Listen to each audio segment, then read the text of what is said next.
Titusville, 1857. A most unlikely man alights from a railway car into the midst of this sleepy western Pennsylvania town on the shores of Oil Creek. Colonel Edwin Drake.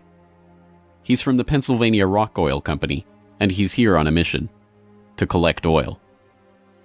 Like Dr. Bill, Drake isn't really a colonel.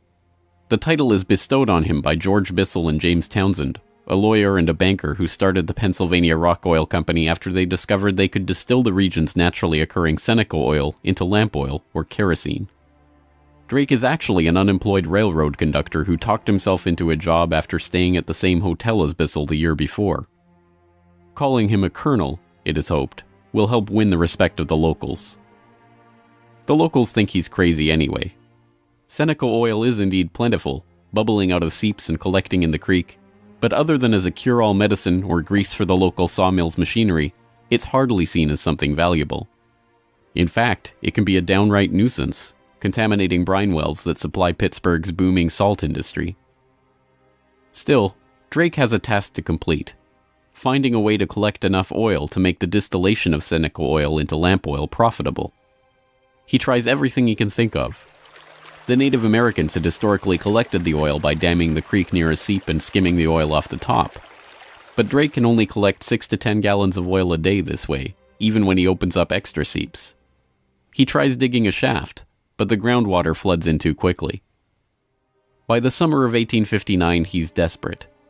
Drake is running out of ideas, Bissell and Townsend are running out of patience, and, most importantly, the company is running out of funds. He turns to Uncle Billy Smith, a Pittsburgh blacksmith who had experience drilling brine wells with steam-powered equipment. They get to work drilling down through the shale bedrock to reach the oil. It's maddeningly slow work, with the crude equipment struggling to get through 3 feet of bedrock a day. By August 27th, they've drilled down 69.5 feet. Drake has used the last of his funds, and Bissell and his partners have decided to close up the operation. On August 28th, they strike oil.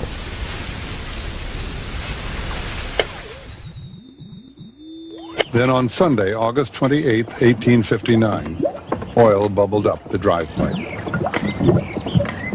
Uncle Billy and his son Sam bailed out several buckets of oil.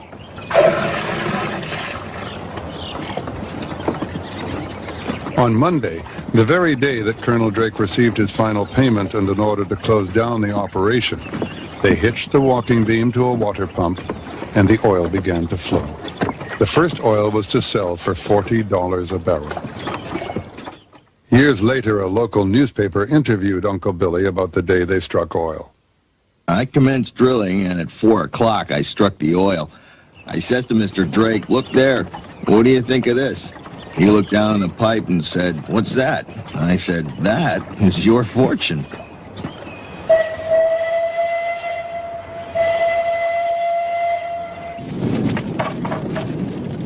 Drake's well proved that by drilling for it, oil could be found in abundance and produced cheaply.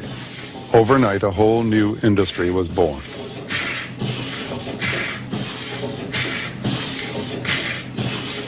Before long, in millions of homes, farms, and factories around the world, lamps would be lit with kerosene, refined from West Pennsylvania crude. When the word came out that Drake had struck oil, the cry went up throughout the narrow valleys of western Pennsylvania. The crazy Yankee has struck oil, the crazy Yankee has struck oil.